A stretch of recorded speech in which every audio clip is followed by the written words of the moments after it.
top momentum around here. All right. Welcome to Home State Review 2003.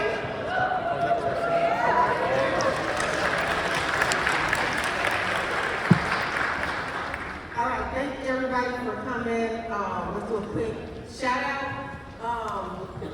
Metro Minnesota in the house, say ow. Greater Minnesota in the house, say ow. All right. So, my name is Erica Young. I work full-time for People Serving People. I'm also on the Regional Expert Network with MCH, and I'm on your board. So, today, we're going to have a lot of fun, and we're going to start with our Undying Young Youth Drone Group, and they're going to begin our day with an honor song.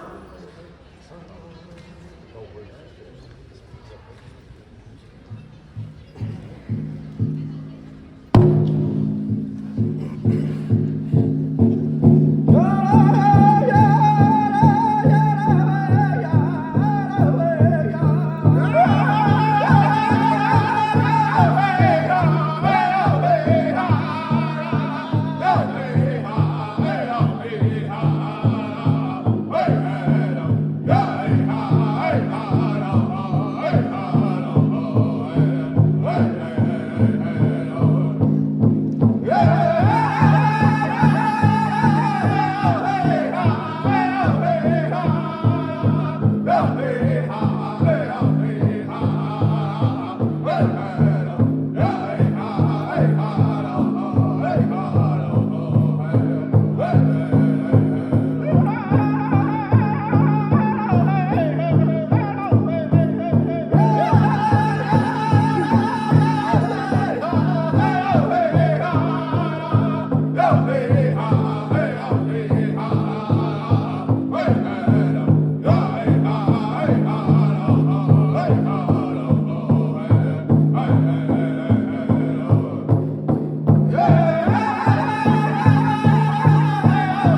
said. So please remember to check the time and location of your lawmaker visit in case that's changed. That's super important. And those changes could even happen today in real time. So please confirm that. We appreciate it. We'll talk more about those visits shortly after we hear from our first speakers. And I'm really excited to share with you that we have both the governor and lieutenant governor arriving here in real time to speak with you this morning. And so let's first give them a big round of applause and welcome them.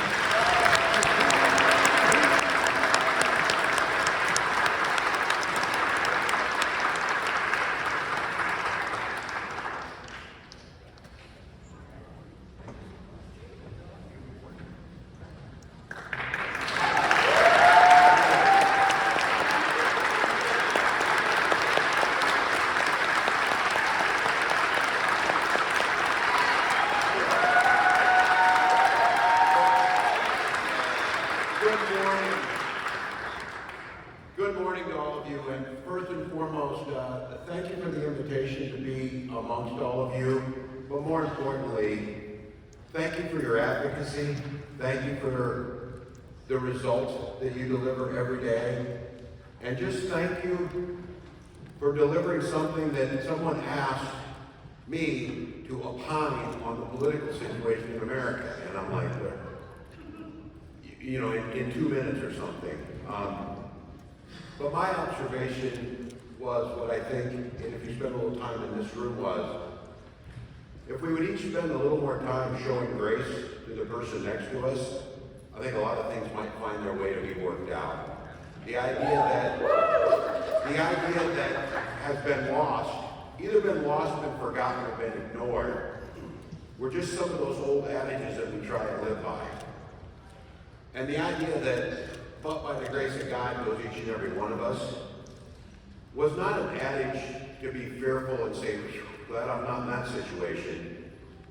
It was an adage to reach out and recognize that each of us walk this journey, and each of us have the struggles, and the idea that there are people putting their energies and their talents to making life just a little bit better for folks is a really encouraging notion. And I think at a time, if you want to boil down what I'm seeing, just my opinion, that there is this sense of individualism, and I don't mean that as a pejorative in all cases, but none of us are an island, and none of us do this alone. And this idea of a bit of selfishness when it comes to how do we create the communities, the world that we want to live in. And I just want to say to each and every one of you, the issue of home in the big sense of a place where you can feel safe, where your family can feel safe, a place where you can be who you are and what that home looks like, is so foundational to everything else in our lives that it is not a cliche that everything else we do, whether it's education, public safety, economics, all stems from the idea of stable housing across a continuum for all Minnesota. And so, you're going to see it. You're going to see it, and you've heard myself, Lieutenant Governor, and I think you would probably agree on this. A budget is a fiscal document. It's numbers, it's dollars, it's taxes, it's expenditures, it's revenue.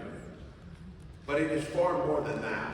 It is also a moral document of a reflection of our shared values, the things that we are willing to say, this is what we're willing to invest in because it's important to us. And when you see a budget put out, and you look at the areas that are there, and there's noble causes across the spectrum of things, but I hope you've seen and had the opportunity for those of you in this room, either through lived experience, yourself, or the work that you've done as organizations, I hope you've seen the commitment around housing and the commitment to make sure our budgets reflect our moral values, that this is an absolute fundamental human right, and we have got to figure it out.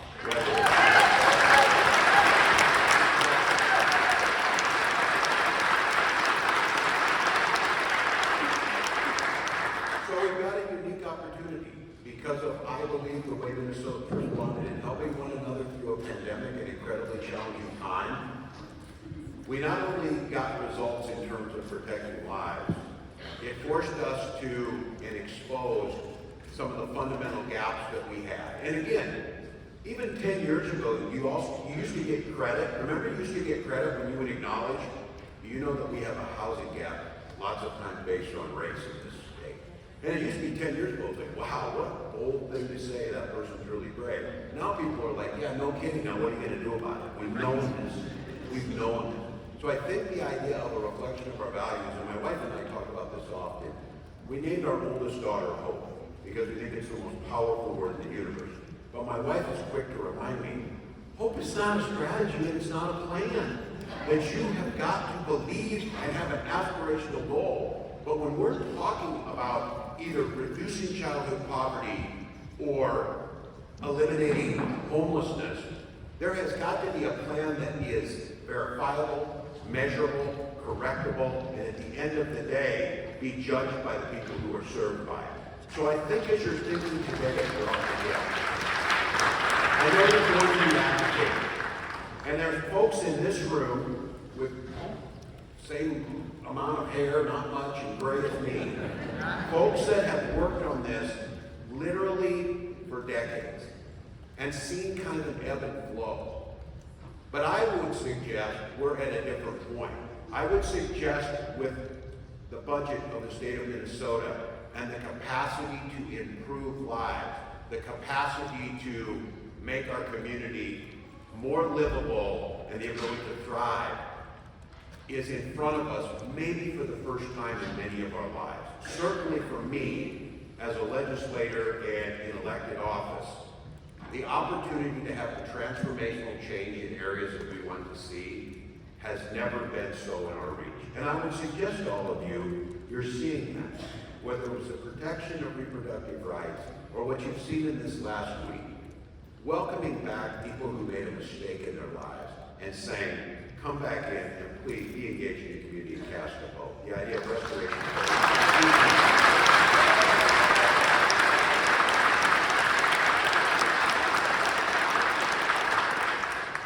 And yesterday, the opportunity for our neighbors who simply want to drive to work or drive to their children's school or, God forbid, drive to the lake and fish and swim with their kids. Basic human dignity issues that were taken from our neighbors on the guise of national security, which it made absolutely no difference in terms of safety, but it destroyed lives and made things more difficult. Yesterday we signed a bill, and those rights are now assured.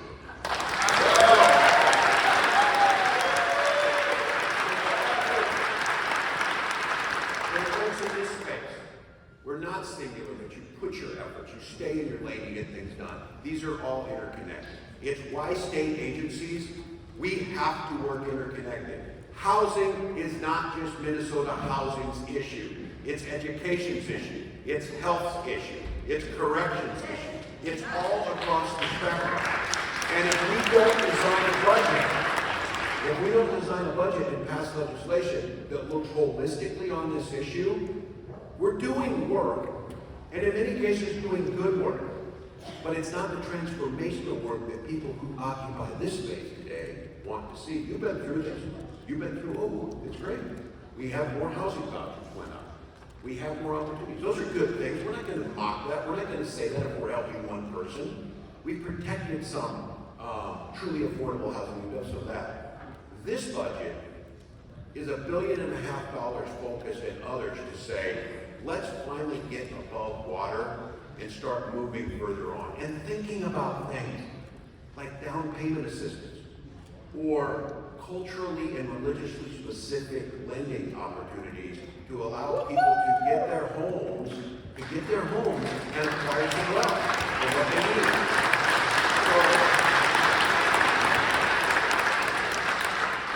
My thanks to you. I will not be able going to need your help to be up there, to make the economic argument, to make the moral argument, to make the political argument. Because my friend Keith Ellison always knows this. People say, geez, I hate this, I'm just not that into politics. And I heard Jim Olson always said, oh, that's too bad because politics is into you. And if you don't stand up and make the case, somebody else will decide. You know that. I know, again, in this space, I'm preaching to the choir, but the recital is here, and now is the time to sing. We have got 10 weeks. We have got 10 weeks with the state's largest surplus, with a majority of folks who understand this is a fundamental human right issue, and the will to get this done, to craft policy, legislation, and yes, at the end of the day, show me the money of how to get it done. That is in front of us. And those things that we were talking about, that used to be the wish list thing, and we would go out and campaign and say, if we get elected, we have a chance to do this. It's not a wish list. It is a to-do list, and we're checking it off. So this issue,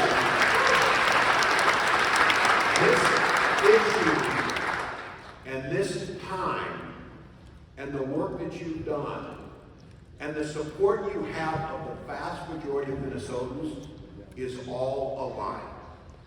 And for each of you, I will let you decide in your own way, spiritual, social, whatever, why that is. But it's a good thing that we're in this moment. And now we need to deliver. So you have the commitment, and as I introduce my partner in this work, someone who, if you notice, is she here yet? I'm here. Where's she here? Here's the thing, I'm keeping an eye on her. Did you notice, if some of you didn't notice, everything in Minnesota on Monday ran smooth.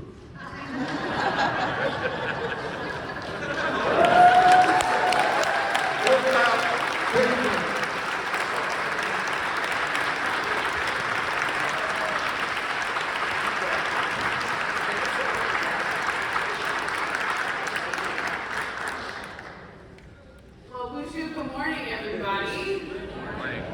He's pretty good, huh? Well, I am super excited to be here. I know that we haven't been able to be together in this space since 2019. This is one of my favorite days of the whole year. And I can't wait till we no longer have to do this day, because we simply fund the things that need to be funded and do the work that needs to be done. But until that day, we got some good work ahead of us. My mom would say when we would do this work, it's good work if you can get it. And so you are here today to do that good work. As we talk about these issues, I want to just name something that I think is important.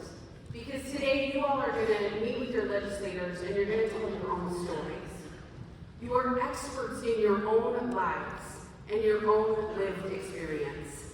And that is the most important thing you need as you go to the Capitol and have these conversations. You will have maybe some sheets with facts and figures and statistics, but you will be armed with your own story, and that is what matters. I am standing here in front of you today because of a Section 8 housing voucher. I am standing here in front of you today as the daughter of a single mother who worked harder than anybody else I've ever met in my life. And we needed a little extra help. And with that Section 8 housing voucher, we were able to move into an apartment in the community of St. Louis Park where I still live with my family. And so when we talk about these issues, too often people try to other these issues. Or they talk about those people. I am those people. And those people deserve to have a seat at the table as we determine the trajectory of our own lives, as we determine the trajectory of our own state, of our own country and community. And so I want you to go in there a little puffed up. I want you to put your shoulders back and take a deep breath. Because you know 10 times more than a lot of the folks making decisions about your lives today.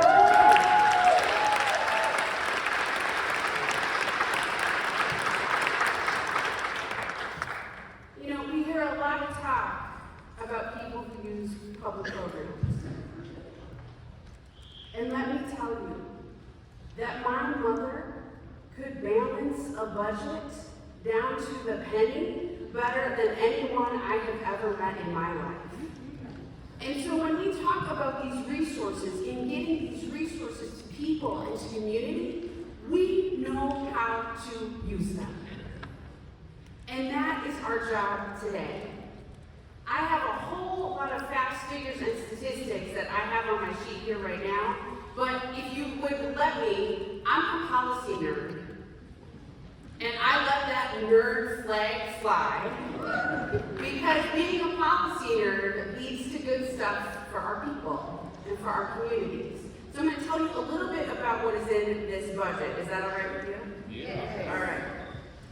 So our package includes several proposals that we've been working towards for decades, including a proposal to change the definition of countable income for people living in housing support community. We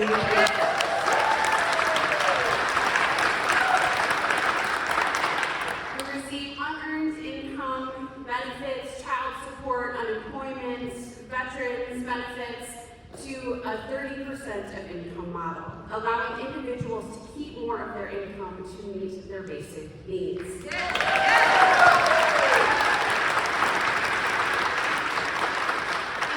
investments in the base funding for critical programs to address homelessness, including the Emergency Services Program, Transitional Housing Program, the Homeless Youth Act, and the Safe Harbor Program. And you can clap for that.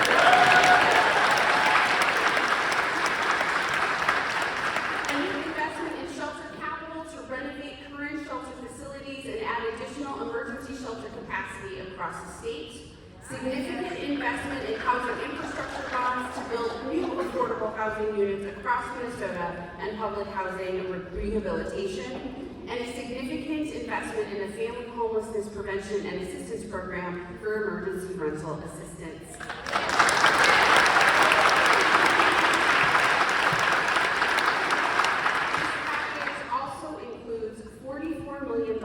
In direct allocation to Minnesota's 11 federally recognized tribal nations for homelessness prevention, emergency shelter, and other needs related to housing instability and homelessness. I'll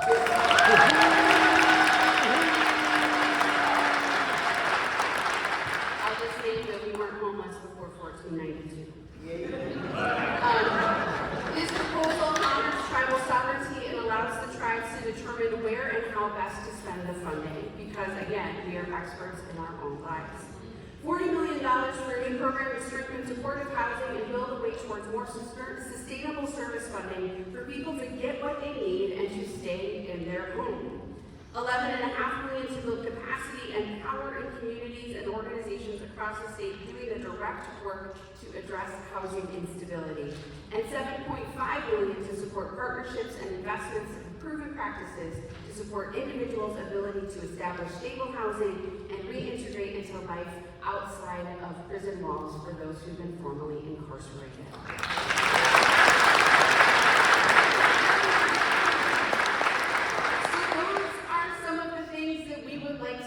As the governor said, it is time for the choir to sing as you go up to the Capitol today. We need you. And when the most powerful person in the state is asking for your help, you know that we need you. But this is important work, it is good work, and our legislators, we have one of our legislators who's here is Representative Keeler, who has been a champion.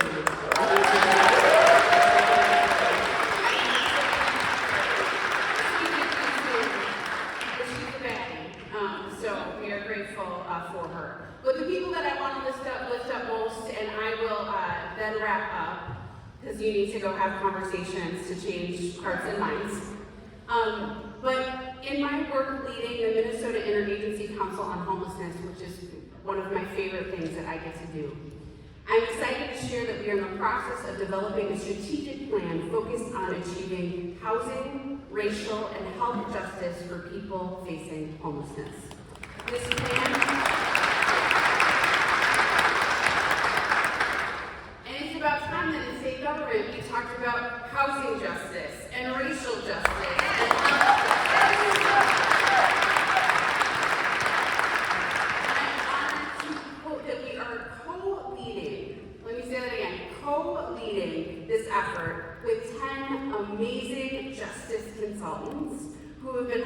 to be at the decision-making table as we build this plan.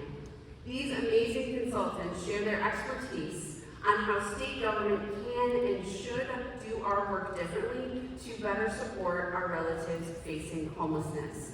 The consultants are going to share more about the justice planning work that they've been leading in a moment, but I just want to say that y'all are amazing, and I appreciate you so much, and that this is the work that we should be doing. We should be disrupting systems and making sure, of course, we're going to put money towards these issues. That matters. As the governor said, show me the money. And Jerry Maguire also said, show me the money. But the governor most recently said, show me the money. But we also need to be doing this in a way that is informed by people with direct lived experience, period, full stop.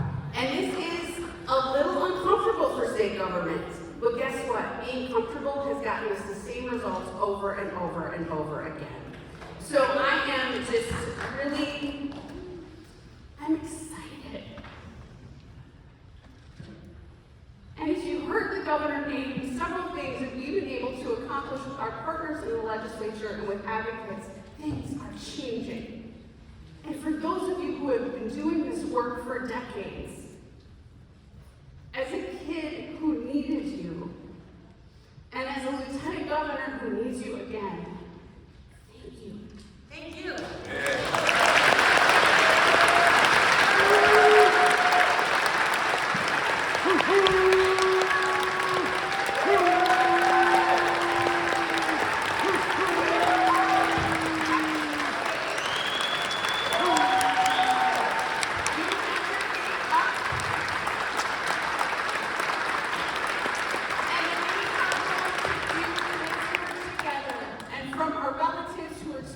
Homelessness, who are living outside, to people who are ready to purchase their first home.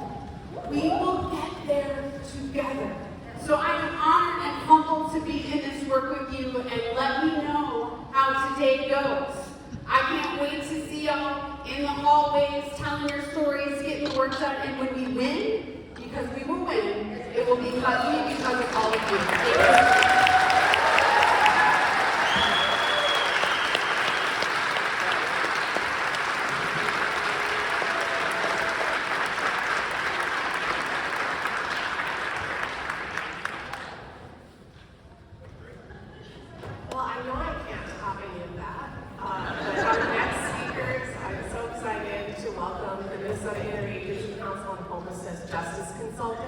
To come up here and share with you about the great work they're doing in this space.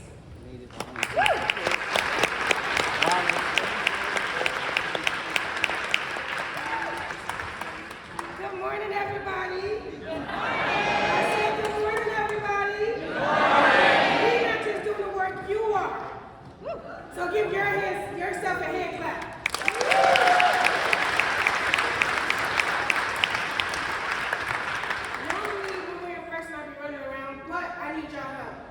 So today as we walk over to that Capitol, we need money. So when I say we need, y'all gotta say money. We need money. We need money. My name is Jacinta. I am wonderful with these consultants. Even though we're all not here, we are all a family, and these are our beautiful ones that are missing.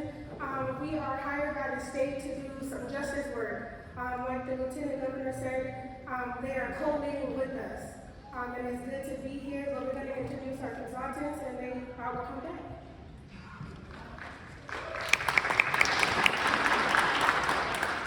Good morning, everybody.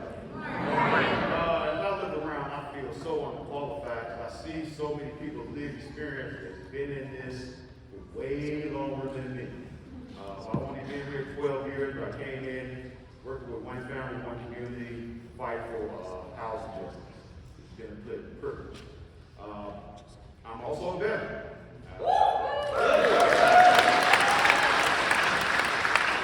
As a veteran, I had a Section 8 voucher. I was staying on 77th and Penn, and then they said we would no longer accept Section 8 vouchers. So now I'm a homeless veteran.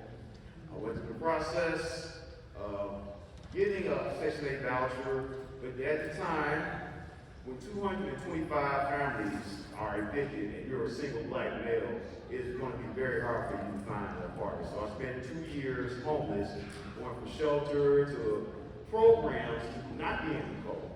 We've always been but it's been a privilege to be a part of this situation because over the years, I've been in many doors, but I've never seen the money line up. I've never seen the Senate, the House, and the government line up, fight against homelessness. So with that being said, I believe we're going to get everything we're asking for. And another thing that I'm promoting with all the 10 agencies is for all the 10 agencies, this is me personally, is to hire people with lived experience to be on their team.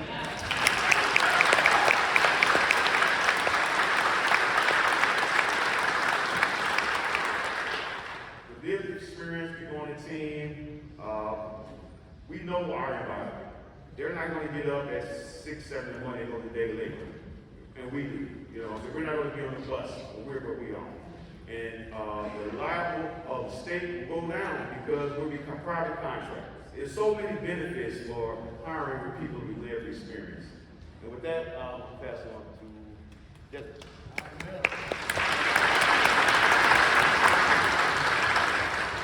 Greetings, everyone. I'm blessed to be here today. I'm blessed to have Lieutenant Governor and the governor that we have, people in authority that are trying to unify things and are trying to bring things together.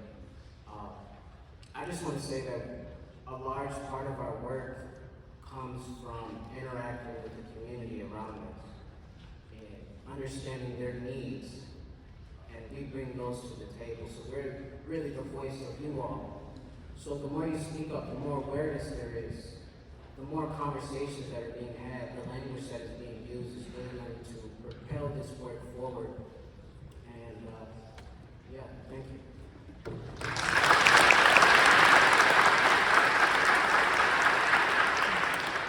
Good morning. Yes, good morning. You took me by surprise. Typically, you don't back, but you should. Julie Jackson, affectionately known as Ms. Jackson, just finished culinary training, so now Ms. Chef Jackson. That's an example that no matter what my housing is, I continue to live. I joined this effort because it was important for me to share a greeting that my African brothers and sisters typically use, and that is, how are the children? And I think that if we use that greeting more often, we would more often use that as part of our humanistic feeling and delivery of how we look at homelessness. I joined it because I think that all of us deserve housing as a way of life. I joined it because I think that it's important to think of this housing issue as something that everybody should deserve. I joined this movement because in my small way, I want to continue pushing the envelope of humanity. I joined this issue because I think that it's important that whatever we're doing, we should always have a thread of intergenerational movement. Too often, when you look at the statistics, the youth, unfortunately, are missing. The elderly are unfortunately missing. And as a younger elder, I represent both of those. Thank you.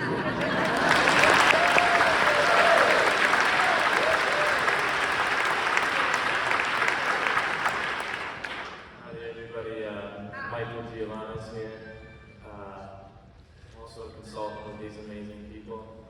I guess all I have to say is that this process has been incredible in the fact that when we are in these spaces with these 13 state agencies, and with the staff at Mitch, you can see a transformation taking place in the systems and in the way people are thinking. And that is just like so jaw-droppingly incredible to me that I'm having conversations with these people and in real time watching their perspective and their understanding of the issue shift. I think it's a really incredible opportunity that we have in front of us.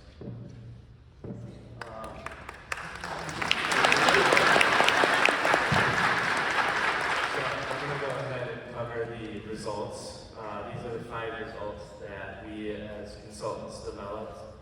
This whole process was really led by us consultants with lived experience.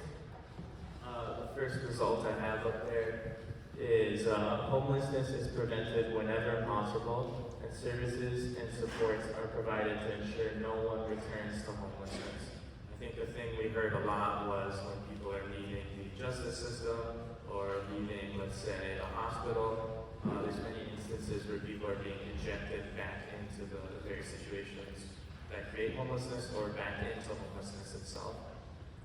So that just shouldn't be happening, period, full stop.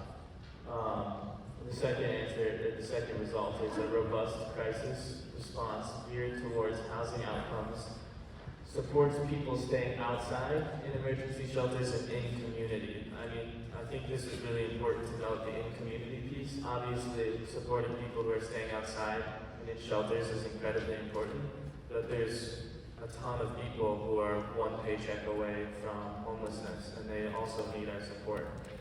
The third result is people facing homelessness have access to housing options that meets their needs and honors their choice. I think everybody here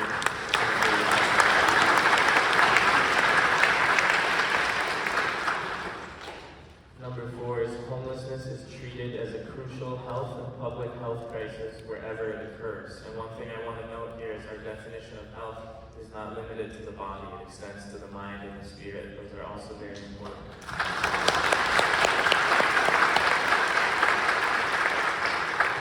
And finally, the 5th result, and to me, I don't know if I speak for the other consultants, but to me this is the most important result. Because it's so encompassing. The others are very important as well, but this one is just so important to me. It says, the state shares power with Indigenous, Black, Brown, poor, LGBTQIA2S+ people, and people who have faced homelessness to strengthen natural supports within the community. So that's really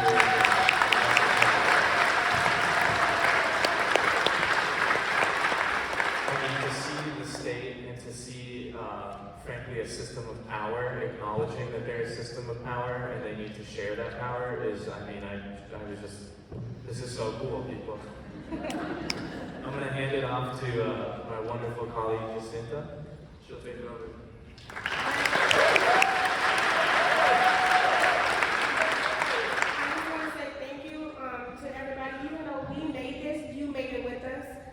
And like the governor said, we are a choir, and I just want to say, facing homelessness for 6 years with both of my kids, I am finally at home when I was 30 days ago.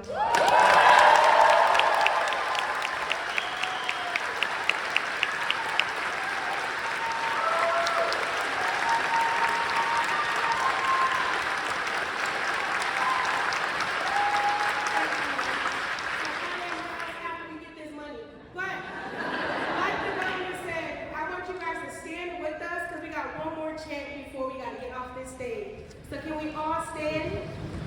When we say we want, you guys gotta say justice. We want justice. We want justice. We want justice.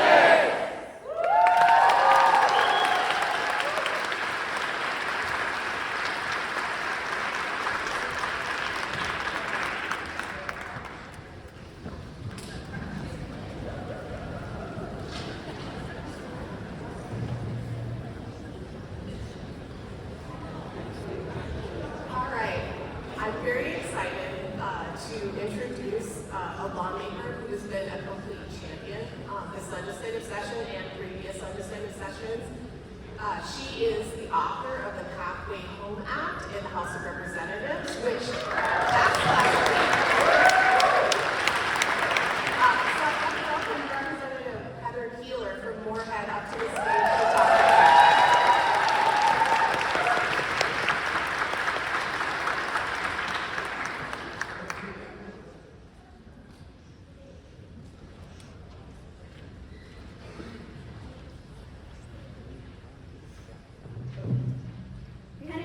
Good morning, everybody. Good morning. It is so good to be here. I want to tell you all a little bit about my story and how I got here because I think it deeply intertwines with what you're here for and what you're about to do. So, I am a proud enrolled member of the Haktawa Nation down in South Dakota with lineage to Eastern Shoshone, which means I grew up in this world as an Indigenous person through and through. On top of that, I'm an Indigenous queer person. Serving in Greater Minnesota.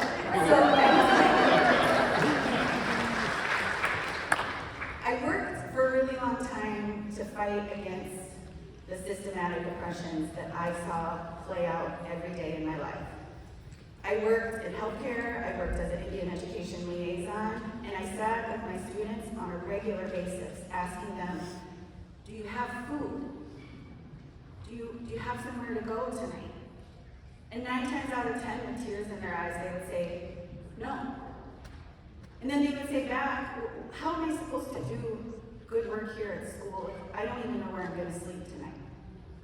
And I know and I understand that deeply. And I know what happens when we're just trying to survive. We miss the opportunity to thrive. We miss the opportunity to be the very best Minnesotans that we can be. And I want better for that. I accidentally came upon this politician thing because I kept just showing up in spaces and saying, that's not going to work for me and my community. We need homes. We need shelters. Shelters save lives. We know that. So what you're going to go do today is you're going to talk to legislators, many of which don't know this experience like we do.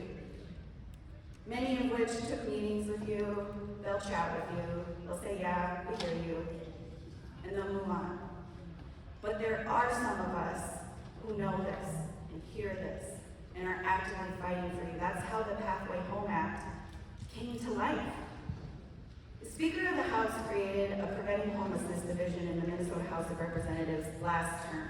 So for 2 years, we had dedicated conversations with Chair Alicia Gomez and myself as the Vice Chair around how homelessness is impacting Minnesota border to border. Representative Gomez is in Minneapolis. I serve border city, Greater Minnesota. My community also struggles with homelessness. So the narrative is true. Border to border, we have to invest in shelter, we have to invest in supports, and so what the Pathway Home Act does, and we passed it off the House floor with bipartisan support, and that's because you all reached out to your representatives. You all told them this is what you're gonna do. And they listened to you.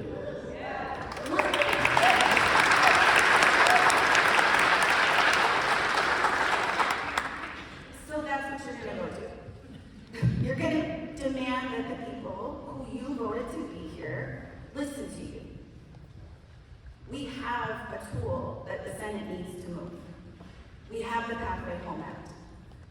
It's historic in the investment that we're putting into shelters across the state. 40% of this funding is required to go to Greater Minnesota because we know if we don't have shelters in our communities, we're not healing in the best way that we can. We also know that you can't just put brick and mortar out in the world and expect it to thrive and be great on its own. So we increase supports around ESP because we all know that our shelters needed those to survive and they need those to continue. We're also investing in transitional housing. Because if you're like me, I've never owned a home, and part of it is because generationally nobody ever taught me how to do that because you never owned homes. So the transitional housing helps teach us. We want to learn. We want to know. Youth Homeless Act. You should never have a kid in Minnesota who answers to an individual at a school to say, I don't know where I'm sleeping tonight. If we don't have a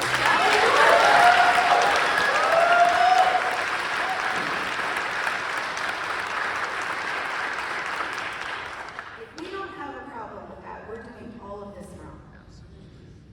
Our kids are our most valuable resource. So go and be bold. Share your stories, share your pain, be honest, be real. We need them. We need to know these stories. We need to move the Pathway Home Act. Get on your senators' doors. Start telling them to move it. We have a couple senators here. And keep showing up. And I promise you, we are going to get past surviving. We're going to do this together, and we are going to thrive in the most beautiful ways. Together. Phenomenal. Thank you.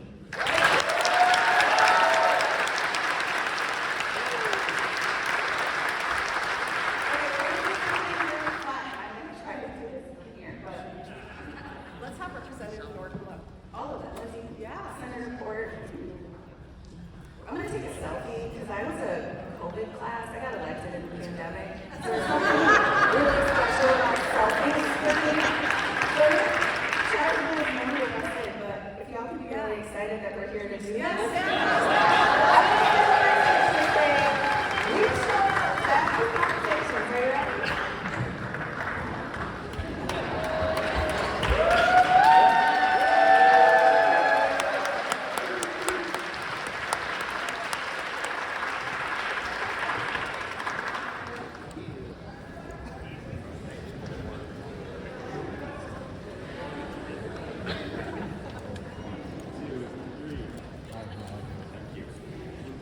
All right. Representative Noor is here.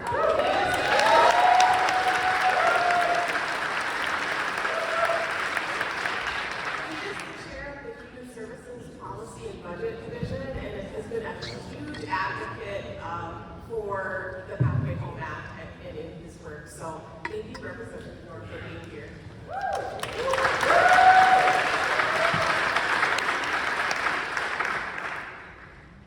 Good morning, everyone. Good morning. It's an amazing day to be with you all.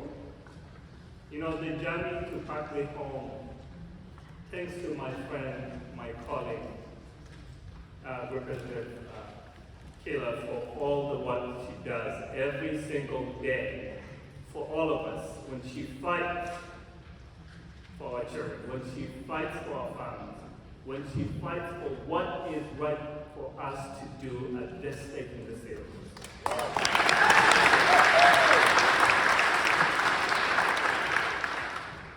I never imagined that we'll be talking about homelessness in the state of Missouri.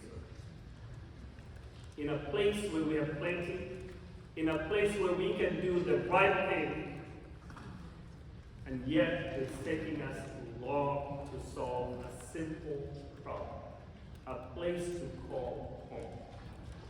A place to have a decent environment that you can sleep, that you can eat, that you can share privacy. It's never too late. As many of them will say, we can do this. Yes, we can do this, and even more.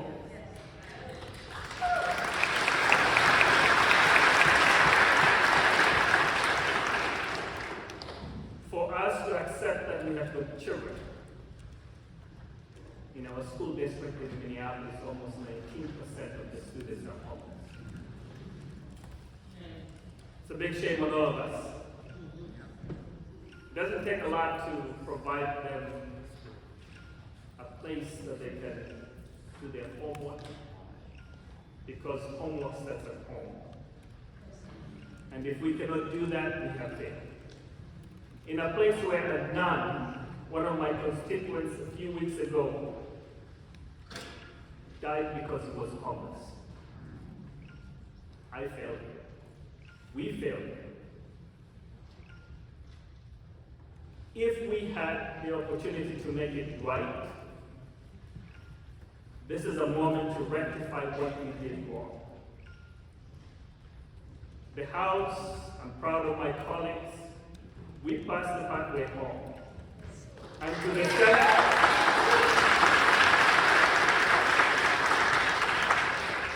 and my colleagues, it's time to act. We can't wait for the end of session. We can't wait for tomorrow. The time to act is right now. Please go tell the senators, act today, and we can move ahead together.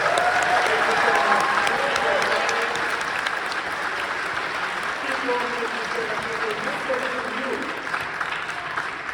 Your lived experience, your day-to-day lived experience will make us all wake up and do the right thing. So thank you all, and we'll see you.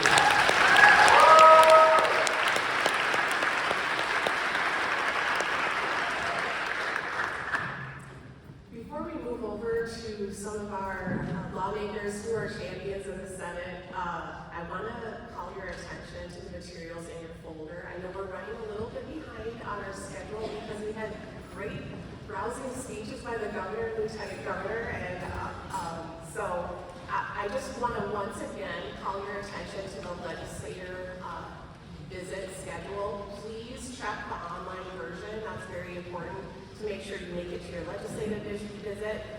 Check out the information in your folder. On the left-hand side, we have a list of our sponsors.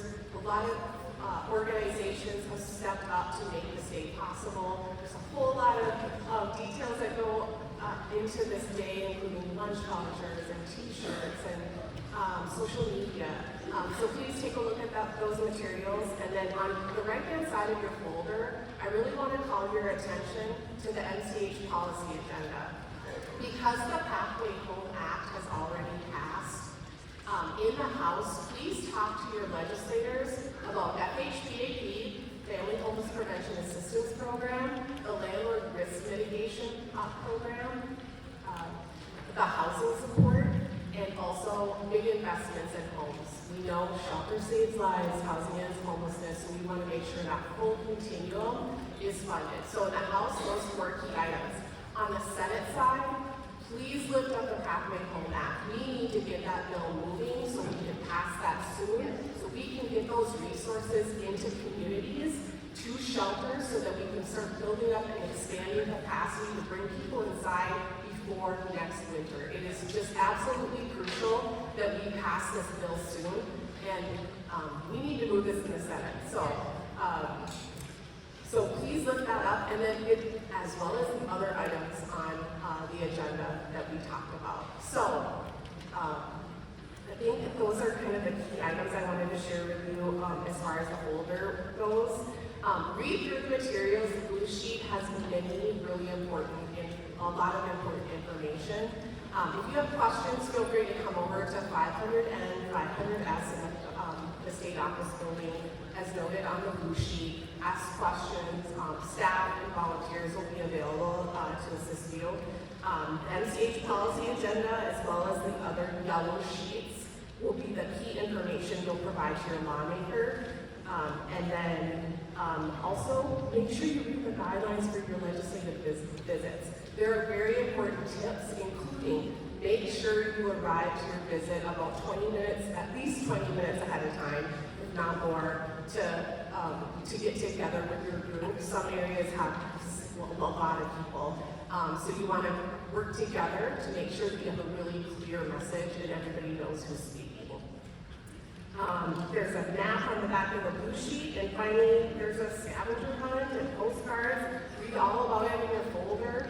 We look forward to chatting with you later today, but now I'd like to introduce Senator Fort. She is the chair of the Housing Committee in the Senate, that works on policy and budget, and she has been a huge champion around making investments in homes. We know, I'm going to say it again, it's on your t-shirt, shelter saves lives, housing ends homelessness.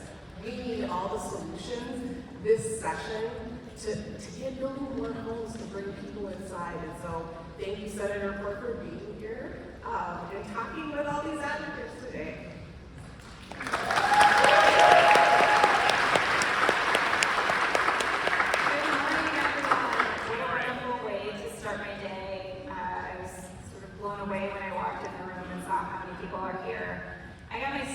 Politics exactly like you are right now, just being a person who cared about an issue enough to go and lobby my legislator. I remember the first time that I went to meet with my legislators, and I was terrified. I was so nervous. Would they care about my story? Would they listen? What would it feel like? And I had 2 very different meetings that first day. I had one meeting with my House, my rep, who listened. And he engaged with my story, and he asked questions. And at the end, he told me he was supportive of the issue that I cared about. And it was helpful for me to tell him my story because he could use that as he got pushback from other people to remind him of why this was important. Hearing the human story, hearing the real side of it, not just the policy argument, but the human cost.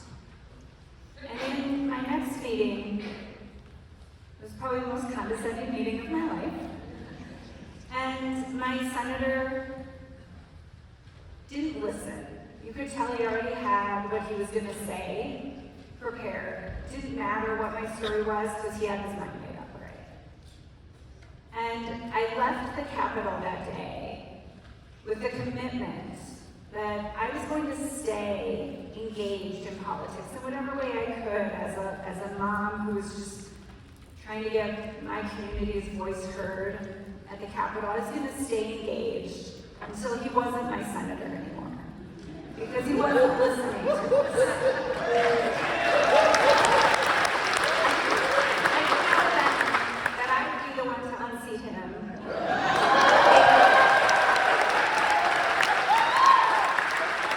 But that has absolutely led how I govern. I want to govern in community with the people who are most affected by the decisions that we make in the legislature. Because those are the people who know. You already know the solutions. You know that shelters save lives. You know that homes provide stability for education, for economic development, for intergenerational wealth. You know the path. It's not policy on paper. It's real lives. And so when we won the majority this year in the Senate and I was named the chair of the Housing and Homelessness Prevention Committee, I knew that the basis for my committee would be centered on people's stories, the real life examples of what Minnesotans are facing across our state. And I tried to center those stories on every single policy that we brought to the floor. It's why tomorrow morning we are moving $50 million in FHPAP through the Finance Committee for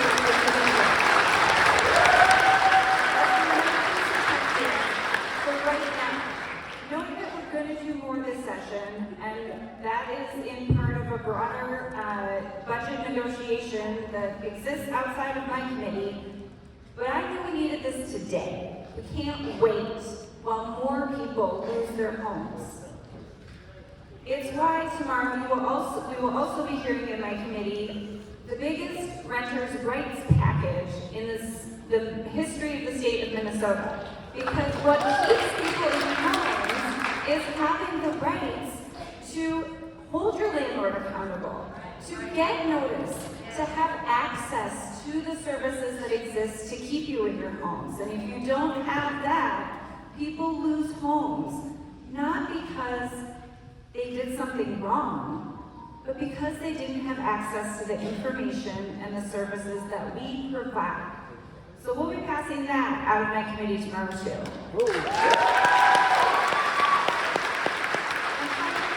want to say, we have a $17 billion surplus in Minnesota. That's a lot of money. Say it again. $17 billion. Housing in Minnesota, in the Minnesota budget, is 0.4 of 1% of the state budget. Not even 1/2 of 1% is what we currently spend on housing in Minnesota. That's unconscionable. That is why Chair Howard, the House Chair, and I have joined together with advocates from across the housing spectrum to present a budget for $3 billion to be invested in housing.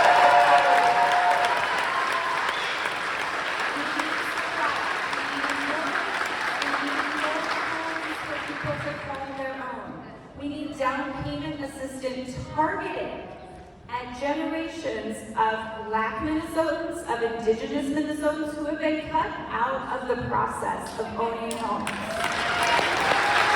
We need rental assistance, and not just a little bit. We need a lot. Mike and I are proposing a new state-based voucher system for every family who has a child under the age of 18 who's at 30% AMI or under to qualify for a rental voucher. There should never be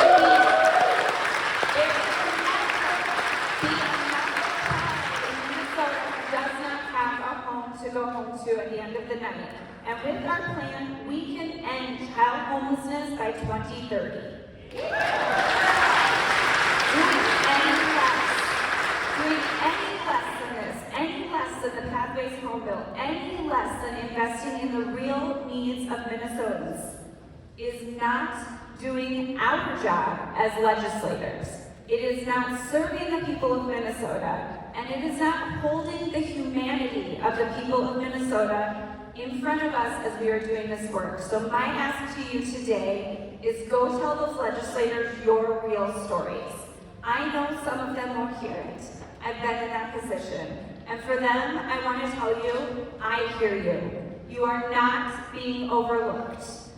You matter, your stories matter. Please tell them, because as Heather said earlier, some people will hear it. For some of them, it might be the one time, the first time, that it really sinks in.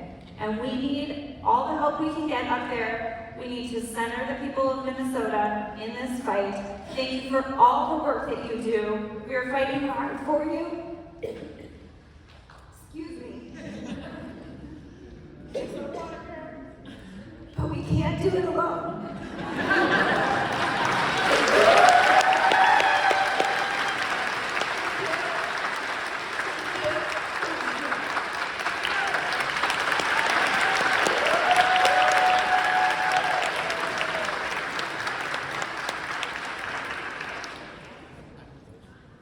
All right, thank you, Senator Ford.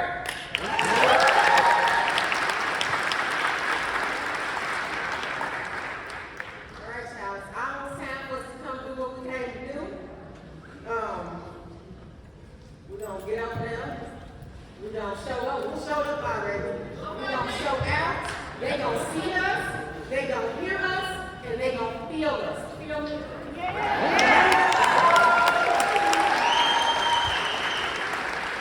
Now, before we go over, we're gonna have the underyoung drum group close us out. Please stay for the traveling song, so get us ready to go. And we're gonna be on our way. We have a smoke